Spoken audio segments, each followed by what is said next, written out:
Hi everyone and welcome. I'm absolutely thrilled this morning to have the lovely Jonty Evans with me. Hi Jonty. Hello, how are you? I'm very well, thank you. Thank you so much for joining us today. Now, I'm sure, Jonty, you don't really need any introduction, but anyone who is wondering who this man is, who has obviously been under a stone for a very long time. So a little bit about you. So obviously you were at the Rio 2016 Olympics and got individual ninth, I believe team 8, is that correct? Yeah, it is, yeah. Then in 2017, the next kind of part of your famous stories was that you crowdfunded to be able to secure your horse Art. So, I mean, that was no mean feat in itself. And then most people obviously are aware that in June 2018, you did indeed have a fall, which put you in a coma. And then you've come back from that and you're riding again. So I love to hear more about your story, Jonty. But the first thing I'd really like to know is, what is it that means that you love horses so much and you're working with them? And, you know, clearly from a young age, this was something that was important to you. So tell us about you and horses. I'm not convinced it's a choice. To my mind, it was kind of a lifestyle, if you like. And I grew up and that was very much my life, and the life I led. Horses were involved, ponies and so on. We had Rosie and Posy, and Rosie would buck you off and Posy would rear you off. They were Welsh mountain ponies, and they're great fun. I suppose, I don't know, it's quite interesting because obviously with the whole accident and so on, I've been very asked about how it was to be back around the horses, and coming out of the hospital and being with the horses again was huge. I can't begin to put it into words, really. It was probably the biggest thing to me. It made my life, that and my children, they were the two things that made my life complete. And being able to ride again, and being able to sit back on a horse was absolutely massive. My kids came and visited me in hospital when I came back to Liverpool. Obviously I was in Ireland to begin with. And when I was in Liverpool, but the kids coming in was equally huge. They ran in, and that was equally huge. Those were the two biggest things: being background horses and having the kids involved again. That was huge, really. So obviously they've always been a part of your life. What is it though that meant that you kept them a part of your life? Because growing up with them doesn't necessarily mean they stay that way. So what is it about horses that you love so much, and about eventing, in fact, because you could have chosen many different paths? I think probably I actually deferred for a year from going to university, and the idea was I was going to go. I never actually went. And I think probably it's difficult to say, really. It was in me. It was what I did. And it took me a while to realize that. Once I'd realized that, it was kind of allowed to flourish, if you like, or grow. And that was probably, I don't know, being around them is strange. It's like, I've referred to Art quite a lot about it as he is my best friend. And actually, I don't want to take away from Art, but horses are probably my best friend. And my time with the horses, on the horses, is huge to me.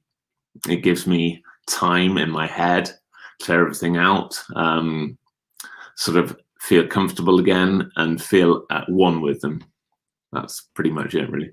Wow, amazing. And I think many of us watching this right now completely share that there's just something magical about horses and the way they are, and the fact that they allow us to sit on their backs and tell them what to do, and, you know, don't try and kill us most of the time. It's funny because probably I'm more aware of it now, but I'm very aware of people who may have issues who then can still ride and do ride. And, you know, there are people who maybe have got disabilities and they ride. and issues with their health and so on, they still ride. And that, like you said, they allow us to ride them, allow us to sit on them and be with them. And that, I think, is probably the biggest thing in terms of they are with us. And that, to me, and the people I see and so on is a huge thing. Being able to have that person with you, that horse with you on a level, it really gives you a chance to kind of just be yourself. So with that in mind then, what was it that inspired you to be an eventer rather than someone who just, you know, happy hacks or I love the dressage. I love the dressage. No, it is cross country without a doubt. Being able to ride cross country and being able to cover the country, jump the fences that were there, and the thrill of the whole thing, that's without doubt, that's what kind of started the ball rolling, as it were. It's probably fair to say now it's probably the whole thing, or not now, but you know, very quickly after then it became the whole thing. And you know, the ability to ride flat work and cross country well, and jumping, show jumping, you know, the ability to ride those three things well is probably what drives me. Being able to reach a standard that you are happy with, that's a big thing for me. It's not so much winning an event, or although that's very good, obviously, or achieving something within eventing. It's something that you are happy with. If I'm happy with the way I've ridden, that's okay with me. And I need to feel like, at the moment, for example, I want to feel happy with what I do. And that's probably one of the big things that drives me at the moment, because I want to feel content and I want to feel like what I've done is good. And I think that's probably the big thing with eventing. Right from the beginning, from the get-go, as it were, I wanted to feel like I could be happy with what I'd done. Absolutely love that, and that's I call it winning without winning. That's what I try and get everyone to feel, that you might not have got the rosette or the placing or the podium or the medal or whatever it was, but if you are really happy with your performance and you feel like you've won, then surely that's what it's all about, isn't it? Exactly. Surely medals, or much of medal would be lovely, medals or rosettes or winning things, surely that is just the icing on the cake, as it were. Yeah, absolutely. And I say, you know, that's the cherry on the top. And if you've got the cake, then you're happy. And it's all about working out the ingredients to get that cake. So what would you say have been your ingredients then involved in, you know, you say, I just want to be happy. I want to be better at what I do. I want to be enjoying it. What have been the things that you've found have helped you achieve that sort of success along the way? I have a really irritating consuming desire to know what drives what and why it does what it does, I beg your pardon. So, you know, stupid little things like, I want to know if the horse's shoe is on right. I want to know if his foot is balanced. Little things. I want to know if its feed is right. I want to know all the details. There's a very famous quote, which I've forgotten now, so it's not that famous. A guy called Dave Brailsford, who was team boss of Sky Cycling, and he says something about margins and then making up the whole page. And actually, if you focus on the margins, that is what I think is going to be what achieves the whole, as it were. Yeah, absolutely. So that concept of incremental gain, isn't it? The little bits, the sum of the small parts that add up to the big. And right. So you know, people will look at you and go, yeah, but you achieved the level that you achieved. You got to, you know, whether or not you had placings or medals, it's irrelevant. You were at top of your game. You were riding in the Olympics. That's kind of like, that's where it goes, isn't it? And so if you were people saying, well, what inspired you to get to that level? Because it's not exactly an easy journey, and it certainly doesn't take that path of success. So to get to Rio, what were some of the things that you had to overcome or, you know, change, particularly from a mindset perspective, even to get to that point, and you know, the challenges that you had? What were they, and how did you overcome them? My God, that's a big question. I suppose one of the biggest things, which probably is very relevant to a lot of people, the biggest thing possibly that I had to overcome was my belief, and believing that I could be that person at Olympic Games, or I could be that person at badminton, or that person at wherever. So, for example, I won the CIC 3-star belt in the Grand Slam Cup. I think it's now a 4-star. It's not there anymore, but I won that. And to win that, to actually come first was something I wasn't sure I had ever believed I could do. And I would say that I had that journey together with art. I was very lucky to have an amazing horse, and I had some lovely horses as well coming up behind him. And probably that belief is the biggest thing. That kind of, should I be here? You know, and being able to put that out of your head and being able to focus on the things that are going to help. So the things like, you know, the quality of the canter, and you know, you don't extend canter down the long side of the arena. You have the canter you want, and so the canter you want is what you get. And so if you want a really good canter, a really good quality, and that's what you aim for, and that's what you hopefully get. And so that's what helps you get a good. That's what helps you achieve a good score, and so you have a good performance. But having that belief in yourself to do that is huge. I had the belief in the horse, I had no doubt about that. I just needed the belief in me. That is so often the case, especially when we're doing well, we accredit it to the horse, and when we're doing badly, we accredit it to ourselves. And it's like, it's a partnership regardless, both ways it goes. So the thing is, you say, oh, you know, I needed the belief, and it's easy to have the belief once you've got there and you've done it, you know, that's great. But how did you build that belief along the way and not give up, that when times were hard, perhaps you couldn't? And I know you said, you know, incremental gains and things like that, and focusing what you can control and the quality of what you're doing at that time. But what about, you know, you must have been to competitions and maybe not done so well, or had times when you're questioning it, or times when things like finances might have been difficult, or particularly when you had to fund art and things like that, you know, but even way before that point, because it takes an awful lot to get to Olympic level. It doesn't just happen overnight, and there's an awful lot of things you have to give up along the way as well. What would be the kind of things that you've overcome in that respect? When I was at school, when I was about 15, only last week, a long time ago, I had a school headmaster who gave a sermon. And he came in and walked up to the lectern, and he walked in and everyone looked at him as they do. And he said, never. And then there was a pause, and everyone kind of waited and waited. Anyway, his sermon was about to never give up. And he delivered it so amazingly, which he was very good at. But the point being, never give up. Now, I wonder if that was already in me anyway. But that certainly reinforced it. And never giving up is nearly a weakness now. It's so strong.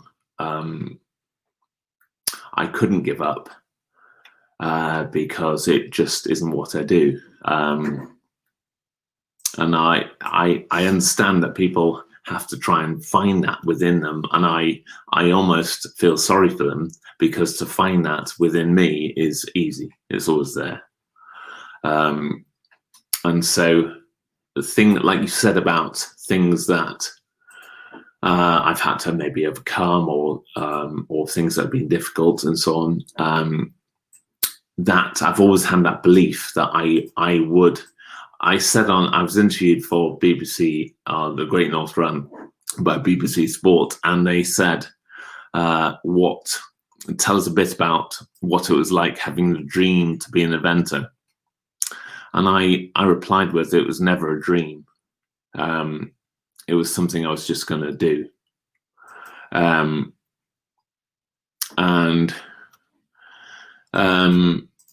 I think if that's within you so strong, then these things, like you've said, like obviously you come across, you have a bad day, you have horses that aren't quite as good, and I've had lots of horses that aren't good enough, don't worry.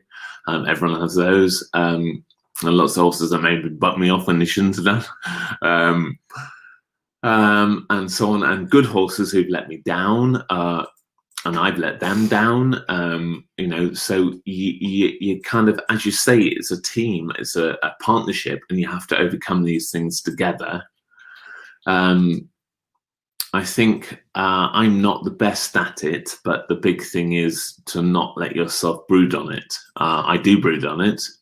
I possibly brood on it for a day or so, and give myself absolute torturous hell, which lots of people say I shouldn't, but I nearly always come out of it. I do always come out of it, and when I come out of it, I come out of it with a kind of renewed enthusiasm or determination, maybe. And so when you're brooding, and I would say, actually, to be fair, it's all very well saying don't brood, but actually that's just human, and that's what we are. Coming out of it in a day is quite good going, really, to be honest. That's quite impressive. That's quite a quick bounce back.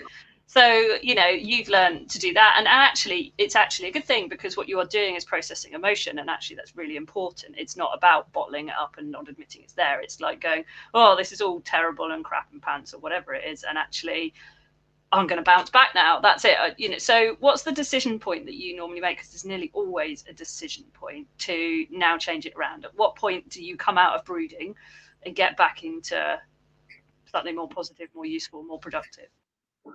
It's nearly always because something needs doing. So, for example, it might have been in the past, it might have been because I need to go to an event, or I need to jump a horse, or I need to ride it on the flat, or whatever. It's nearly always because something needs doing, and it's that thing that kind of kicks me at the arse and said, come on, get on with it. Or I go and ride a horse, for example, in the school, and I'm feeling a bit down. I go around the horse, and the horse goes particularly well.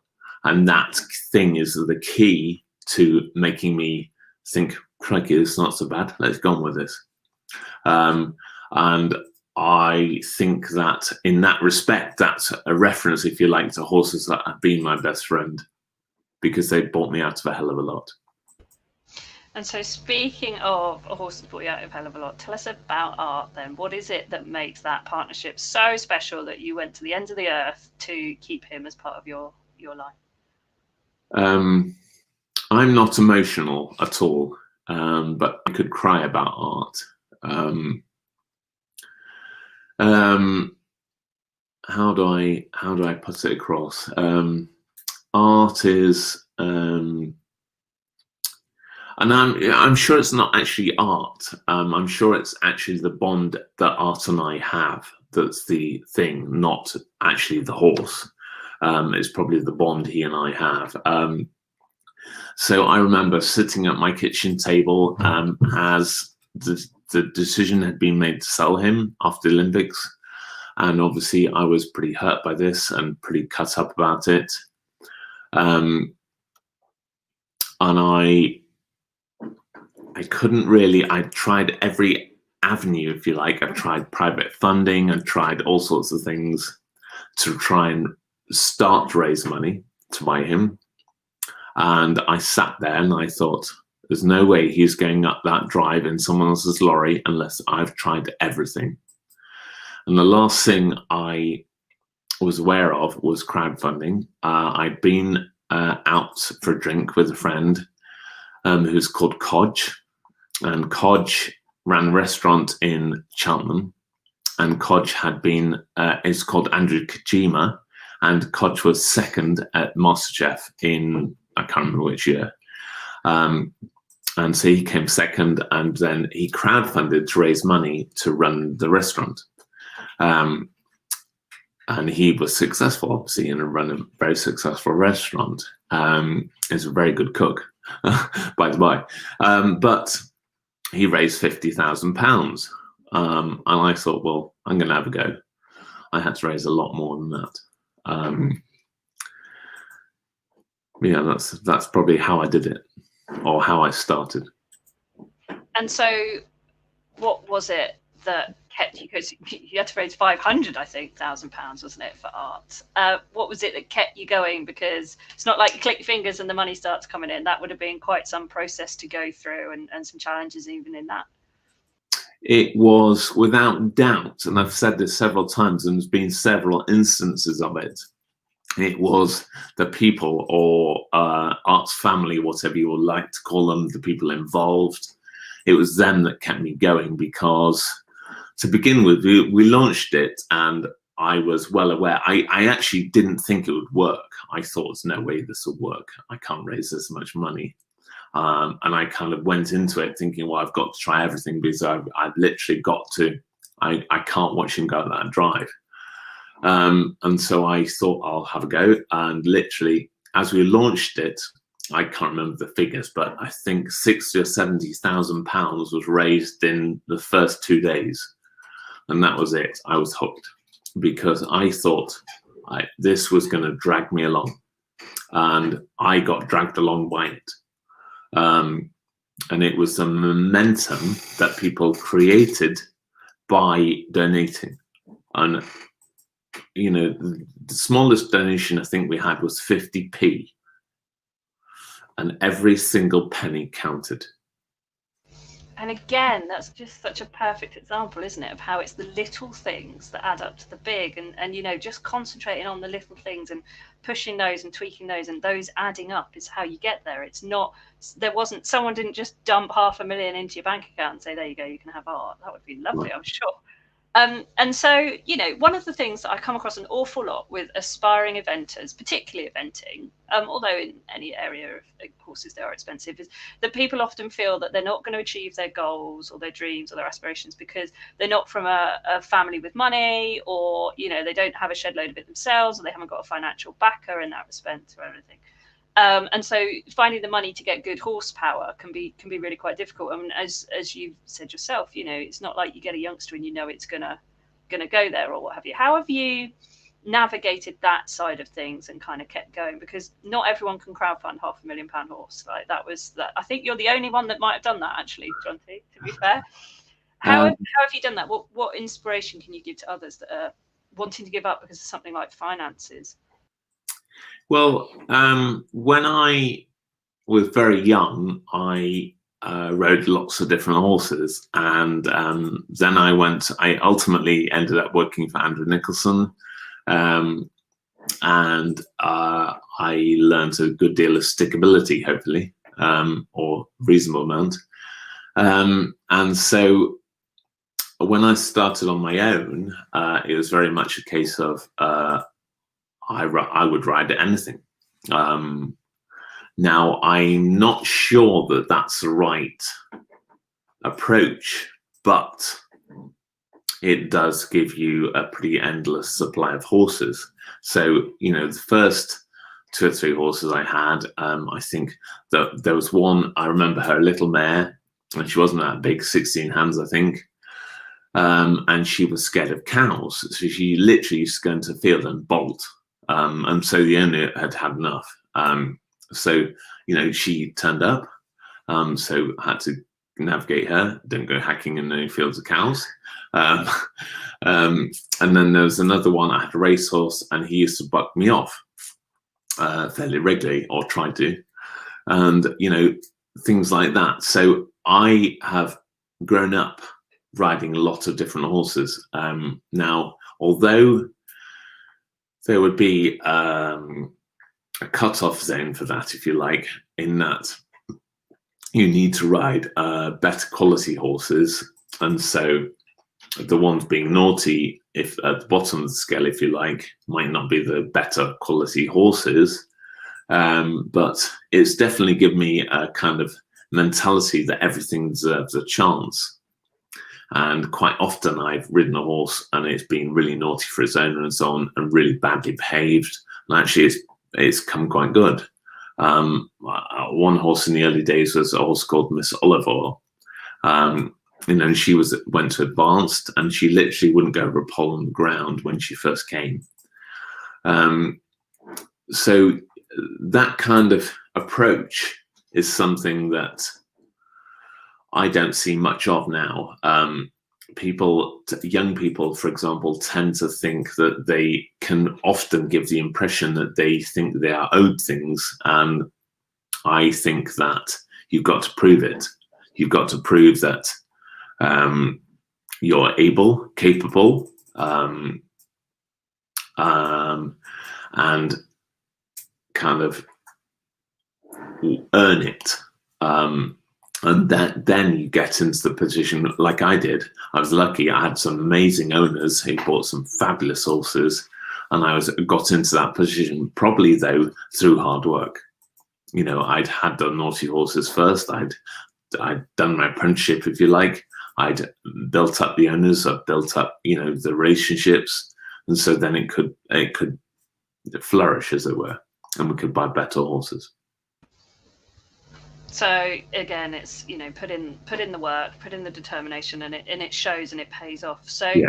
I mean, I know you do some training and things now, and with people. What kind of people are the ones that you really love to train then, with kind of that in mind? What are the sort of the mindset of your favourite like clients to train, or people, or even horses to train? Actually, I suppose. Well, as far as horses go, I was talking to somebody about this the other day. Actually, you might buy, particularly with eventing, you might buy a lovely young horse. It might be well bred. It might show good jump. It might move very well. And you might buy it and you might think, right, great, I've got a really good horse here. And so you take it home, and I would say a year or even a year and a half later, you'll find out how its brain is. And for eventing, that's going to be huge, because it has to have the ability to take the pressure, to take being told what to do, what not to do. And so that will be a huge part of finding out whether that horse has got the brain to cope with it. I've often said about Art and several other good horses I've had, that their brain is everything for eventing. Because what they will cope with is a big part of how they think. I'd say, in terms of riders that I'd love to train, the same applies really. So it's absolutely lovely when you go and teach somebody and they have a really good brain in terms of they can work out what you are after. But they do it in a calm way. That's lovely. Absolutely lovely. In terms of teaching, I love the teaching. I just love being able to show someone something, and for them maybe to work it out, and hopefully with their horse, work out the issue, and they come forward and they think, and you can see the light bulb moment, and it might be something tiny. It doesn't have to be, you know, something half past down centre line or whatever, or shouldering down centre line, or, you know, jumping a big fence. It doesn't have to be that. It might be really, really simple. And just that light bulb moment is what I do it for, what I crave. And so obviously helping people create those light bulb moments, or indeed helping horses create those light bulb moments, is your part that you play in the team that you have. What would you say are the key elements of the support team you have around you, like up to Olympic and up to today as well? And has that actually changed at all, or is that still fundamentally the same? Oh, another big question. In terms of competition, I think that you've got to try and look at your weaknesses, if you like, or your strengths. And so you might look at you and the horse as a whole, and then you take each thing and write it down. And then there may be weaker areas and there may be stronger areas. And so you need to focus on those weaker areas. You need to build them up until they're at the same level as the stronger areas. So it might be dressage, or it might be show jumping, or it might be cross country. or it might be your mental approach, for example. And so having good access to a psychologist to help you, a sports psychologist maybe. I can't tell you the impact a lady called Nee Fitzpatrick had when I was at the Olympic Games, the impact she had in the run-up and during the Olympic Games, sorry, and afterwards and since. She's been amazingly supportive. And to get that kind of support is something you can nearly feel yourself get stronger and bigger because of it. You know, for example, it's not a great analogy, but I walked the Olympic Games. I walked the show jumping track on the phone to her, and I could feel myself. I felt that I became more important as I walked around it. Now, of course, you don't. It doesn't matter. But what matters is how you feel. And if you can control that and strengthen it, you are effectively on top of the world. So that sounds great then. So what you're saying is that psychology is as key important to this as trainers and other people. And how much do you think people are starting to realize that now? Because I mean, certainly I've noticed it. Obviously the business has grown over the years, but how much do you think people are now aware that psychology and mindset is actually sometimes the real key missing element that people aren't focused on, compared to, you know, the bodies and welfare and training and all of that kind of side of things that traditionally was the focus in sport? Well, exactly, and particularly in horse sport, traditionally it's that focus. It's the focus is on a dressage trainer or a nutritionist or whatever, because you can't do the job if you don't do a dressage test, or you can't do the job if you don't feed your horse properly, and so on. So I think that I don't know how much. It's difficult to quantify how much people are realizing, but it's I can't say how big a part of it is. It's at least equal and possibly bigger because it's been in the doldrums, if you like, for a while, and so it needs to be bigger to make up ground. It's like we were saying, writing the topics down. So you might have mental health on your list, or, you know, mental approach, mental mindset. Now, if that is low, then you've got to build it back up. And so for a while, it might have to be bigger, it might have to be more focus, more concentration on it, and make it bigger and make it stronger. And that can be the thing that you focus on. And then when you get to even, then you are probably in a reasonable place. Super, thank you. And a perfect chance to plug my planner and my journal there, which makes you sit down and write all these things down, and it makes you compare the stuff, and it makes you do a skills analysis, which could, of course, can include mental skills as well. Okay, so we've talked about a lot about your mindset and your mental skills and things like that. Let's now touch on, you know, the fall, not the ins and outs of it itself. It happened, we know that. But what about the things that you've had to do and think and overcome since then, and you know, your focus since that point in time?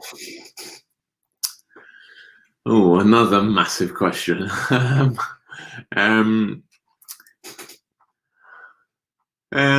It's been very the intervening time, so the time between now and the accident, has been very changeable.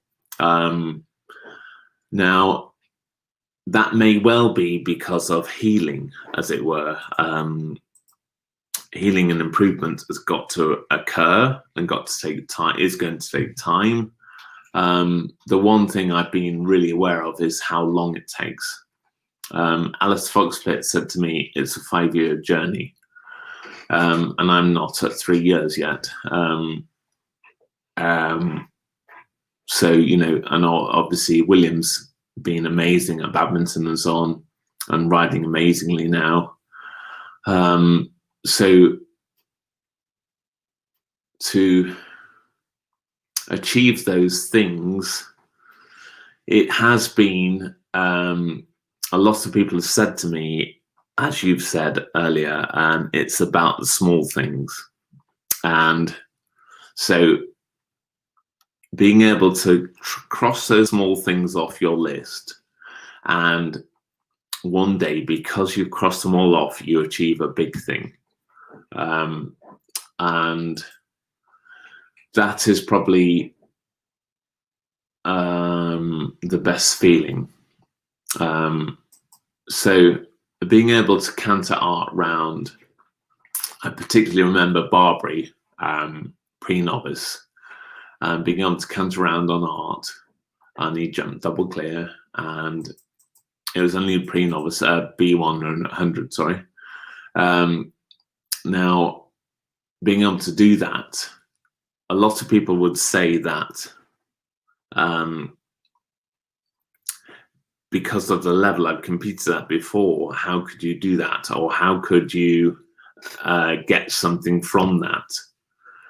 But being able to achieve that, and for things to, although I'm well aware in my body, for example, I know things aren't right yet, a long way from it. I know I'm on the right route, or the right road. And being able to feel that is what keeps me going, and makes me, fulfills my desire for determination, for example. So recently, I've moved to a new yard, and so we've had a school. We've got the school being built now and nearly finished, and a stable's being redone, and those things have taken charge of my thought process, if you like. And I've got a couple of lovely young horses, and I've got Art and Joey, who are older. And so, you know, being able to compete them and go out on them, jumping shows, for example, when we could do them, is a huge part of it, and is a huge feeling. You know, jumping Joey round at Summer House, for example, I particularly remember that. And he jumped around really well. Now, you know, it's just that kind of thing that gives you the spur to go on, to carry on. And so that sounds to me like, as well, that you were finding something every day to kind of keep you going, because there must have been days when you thought, this is quite difficult, or, you know, it'd be a lot easier actually if I just didn't do this, or there was that glimmer of maybe I should take it now to retire, or what have you. What is it that you no doubt did every day, or almost every day, that just kept you chipping away and keeping going? I went to see Art, and without doubt, he's been the biggest single thing.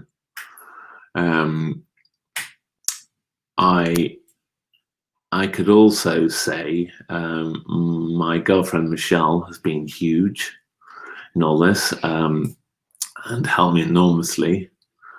But without doubt, and my kids as well, knowing they're there. But the one thing I did every day was probably go and see Art. And so, talking about Michelle and your kids and your kind of family support side of things, one of the questions that I did get asked by someone who sadly can't be watching it live, but wanted me to ask you, was that, you know, something happened to her father that was quite traumatic, and that had a real impact on her. And often what's not talked about actually is the impact of illness or trauma and things like that on the people closest to the person suffering it. We often concentrate on the sufferer themselves. But what actually was the impact on your family, and how did they go about getting the support and coping to be able to help you then through, but to help themselves as well? Is there anything that they did or had? Well, there's quite a few people to mention now, because my mum and my sister were huge. My mum came to Ireland when I was in the coma, and she sat by my bed every day, all day. Stayed with a lovely guy called Kieran Glynn and his wife, Emily. And so the impact on her must have been huge. The impact on my kids was huge. They took it slightly differently, but nonetheless, it was huge. And we actually looked for a little bit of emotional support or help for them, because as you say, people forget that when I woke up from the coma, it's not like a light switch, by the way, but when I woke up, to me, it was like yesterday. It was like I'd just been at TATS. So everyone else had to live through it. So everyone else had to live through 6.5 weeks of me being on the brink. And I had just woken up. And as far as I could see, I was going on riding. I couldn't understand it. So it was almost, if you like, that time during the coma was easier on me than it was on everyone else. And I think that people like my mum, my sister, my kids, they couldn't cope without support. You know, my sister's other half, Stuart, was huge, being there. And, you know, when I came back to Liverpool, for example, he helped me get going in the swimming pool, and little things like that. As far as support for them goes, I'm not really sure. Apart from the children having a little bit of emotional support or help, I'm not sure quite whether they particularly got help or whether they just had supportive other halves, as it were, to help them through it. I know I've tried to listen as much as I can, but that hasn't been as good as it should be by any means. So it's interesting that you said actually that coming out of a coma isn't like a light switch like they show in the movies. You know, suddenly you're awake and that's it. You're talking, but that was really interesting then. That actually, of course, 6.5 weeks had passed and you hadn't been conscious, so you were still back at that point of when you got knocked unconscious. And so, what was it then that meant that clearly you must have woken up and sort of realised at that point then that, like, life wasn't going to be the same again, and you had people saying stuff. What was it that meant that you kind of got through that and got, you know, how did you navigate that process of realization and then recovery? Well, the thing is that the realization is amazingly gradual. So you realize gradually over a period of, I don't know, months, that you are not where you were, and you are going to have to, you then start to realize, once you realize that, you then, start to think about what it is going to be necessary for you to get back to where you were. But that is equally gradual. And so I would say that the process of realizing what you would need to do to get back to where you want to be would be amazingly lengthy. And even now, I still kind of find myself riding a horse, and I think, crikey, if I do that, this will happen. And it's interesting, actually. I digress a bit, but William has said 1 or 2 times, you've got to relearn everything. I don't agree. I don't think you have to relearn things. I think you have to be woken up to the fact that they exist. And sometimes you don't realize they're there. You know, so it might be something to do with your riding, or something to do with your walking, or something to do with, you know, what you do, the way you move, or whatever. And you realize that is there. So an analogy, I beg your pardon, would be that recently I've been sent by a lady called Maeve Sheridan some exercises, and so the one set of exercises is a balance exercise, and ultimately it's meant that my balance has become more into the front of my foot. And so I've been told this before, I knew that's where your balance is meant to be. Your balance ultimately is meant to be towards the front of your foot, not the back of your foot. But these exercises, that's what it's done. And so to be able to achieve that is massive for me. And it's made a big difference. Now, the thing is that those things, as we've said earlier, those things all add up. And if you can get them all, the balls all in a row, then you're away.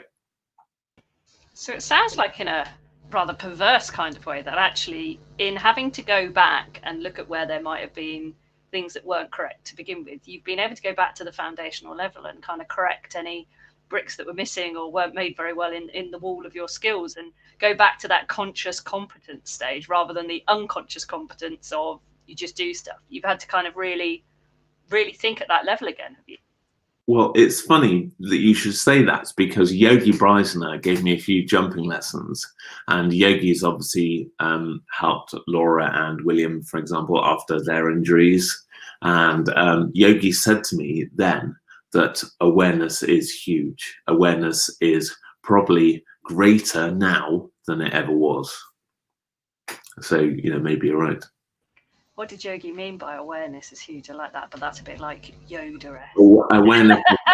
Awareness of what you're doing, or how you're doing it, or how you're riding, for example, or how you ask the horse to gallop, or how you ask the horse to slow down, or whatever you ask. Awareness of what you're doing is much bigger, much greater. Yeah, and I think that's probably the concept that's talked about in a great book called The Talent Code, actually, which is a really great book if you're interested in any of this stuff. It's the real mindful practice of something. So really delving into the nitty gritty of something and really specifically practicing that thing. And that's all about awareness, that real specific practice of something. So even getting your balance all over. Sorry to interrupt, but when you were saying about I've forgotten the exact terminology you use now. Conscious awareness. Conscious competence. So that is a big thing. So I agree with you completely that beforehand I would have been in a place where there was competence but unconscious, because you were galloping down alongside or jumping a jump because that's what you did. That's what you do. Now it's much more conscious. So you're you're back to the mental awareness level, actually, of a lot of kind of more amateur riders, where they're constantly aware of what they can't do. Absolutely. Yeah. And so being back, I mean, you said, doing a pre-novice or B100, people go, well, what's the point in that? You can do that, but actually you're now back at that point because that's where you are now. And one of the key things that I always talk about, and the first step, in fact, in my system is, where are you now? Clarity on where you are now, because it doesn't matter where you used to be or where you want to be. You can only ever be where you are now. What have you found has really helped you in staying in the where am I now, and keeping in the, well, it doesn't matter what I used to do or what I want to do again. I'm at this point. How has that really helped you in kind of keeping going forwards? Firstly, I can't tell you how hard that's been in terms of not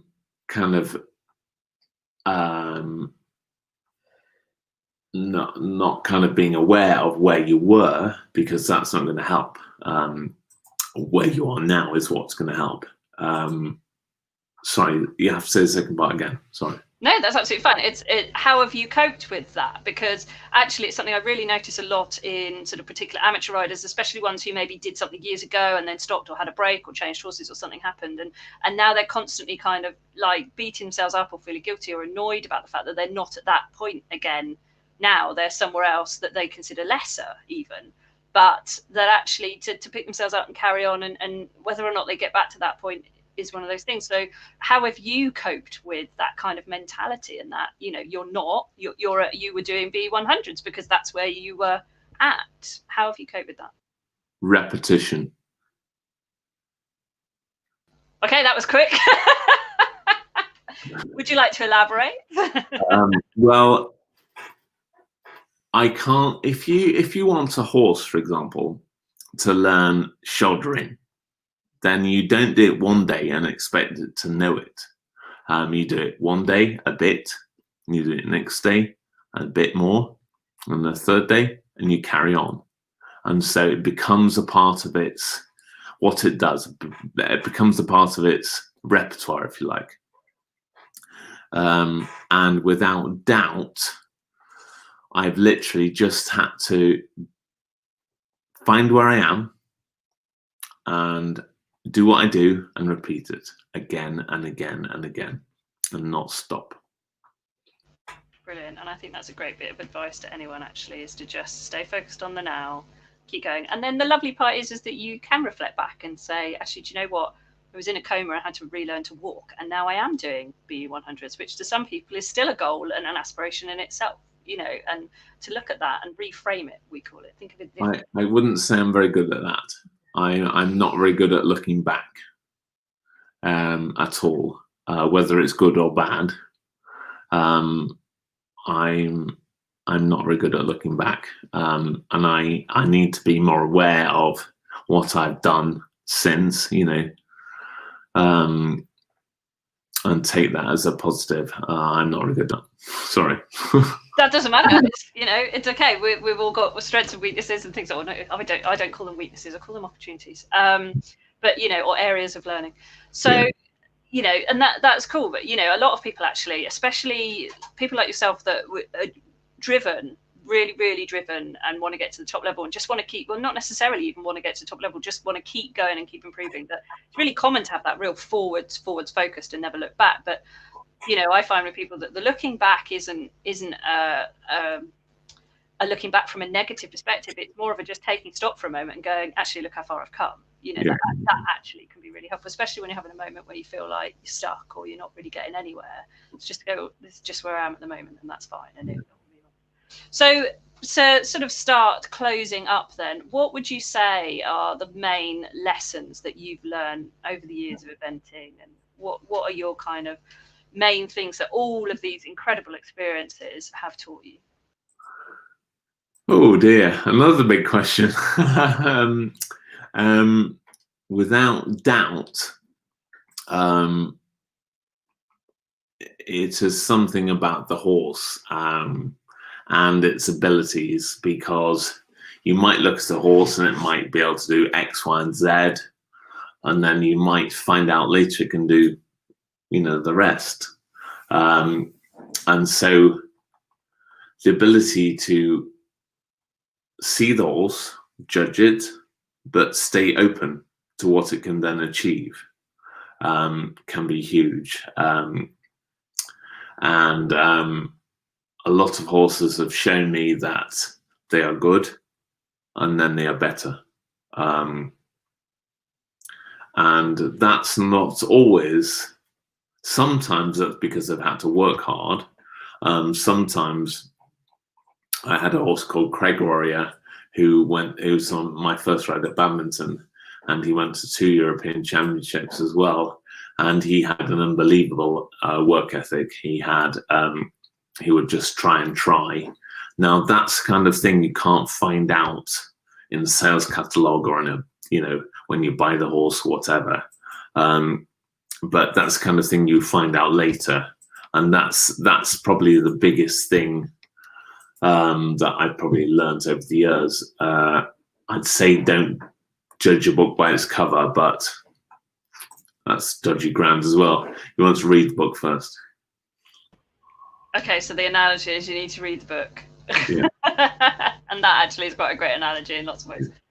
Okay, so future facing then, which I know you're very good at. What's next? What's your mission, your vision, and what's important to you now? COVID to go away. Do one. We've had enough of that now. I think the future, as I hope to see it, would be just like I've said, COVID goes away and we can gradually get back to a sort of something resembling normality. I've not been great at saying what my future plans are, because throughout the injury, it's been a bit of a downer if you then haven't achieved it, and you said you were going to. So I want to enjoy it. I really, really want to be able to ride around school. I want to be happy with what I've done, and I want to enjoyed it. Well, I know I've enjoyed it as long as I'm happy with what I've done. And so that's probably the key to my future, as it were, and my horses. And that will then, if I'm then enjoying it and those things are going well and I'm achieving those things, then that will lead to me doing competitions and being able to compete successfully. And I think that's actually a great thing that a lot of people can kind of take as inspiration, which is you don't always have to have what we call a product goal. It doesn't always have to be about a competition or a level or a move or a thing. It can be about a feeling. It can be about. I would say really strongly it almost mustn't be about a goal or a competition level, rather. I would say it really must be about how you feel. If you feel safe and you feel happy, then do it. Get on with it and enjoy it. And so you did mention the C word there, so let's just quickly take a moment. You know, we are in lockdowns, we are in various levels of all sorts of things. This is getting international viewers around the world. So what would you say, though, because you have overcome adversity, things have happened beyond your control. You know, you haven't been able to forge the path that perhaps you'd have probably chosen, I wouldn't have thought. What would you say has helped you in this situation that maybe you could say to others as well to help them in actually, in a weird way, is a similar situation to you can't do what perhaps you want to be doing because of factors beyond your control? Think of the thing you are ultimately aiming towards. So be it, you know, a competition where you want to feel happy and everything feels good, and then break it down. What will it achieve to get there? And so it might achieve, it might need to have a good straight center line, you might need to have a good trot and all those little things. So break the whole performance down to tiny things and look at those tiny things and make them better. And you can all do that at home. You know, if you've got a list and you're focused on the tiny parts of what you want to achieve, then they're the things you can work on. Now we come again full circle back to where we began, which is the sum of the small things that adds all up. Yeah. So thank you so much. Everyone has said it's been really inspirational. Thank you so much for sharing your journey. Thank you for talking about the fact that, you know, the focus on feelings and things, how to break stuff down. Is there anything else you'd like to add or just sum up with or give to people as a piece of a thought or advice or a passing gift? No, apart from enjoy yourself and make sure you can make it happen, because you can. Awesome. Okay, I've had a really quick question coming through. Are you doing online lessons again during lockdown? Yes, we are. And I've been surprised at how well it worked the first time. Absolutely gobsmacked about how much improvement there was to both rider and horses joining the online lessons. So basically I sit at home having a cup of tea in front of the computer. But you need a pair of Bluetooth earphones and somebody to video. Use your phone probably, and I phone you off Facebook Messenger, for example. Other social platforms do exist. I phone you off that, and we connect to the phone, so there is a call going on, and so you've got the earphones on, so you can hear the call, and I can see it. So it works really well, really well. You need good 4G as well. Awesome. Yes, that is the only thing you need. You have to be in an area with decent enough signal, don't you? But thank you so much. It's been absolutely lovely. Thank you so much for coming on and sharing that, and you know, being so inspiring to so many. And actually, thank goodness, it's almost like you'd read the book as well. I love it when someone comes on and they tick off all the things. And I'm thinking, oh yeah, good. There's chapter 1, 2, 3. Excellent. Thank you very much.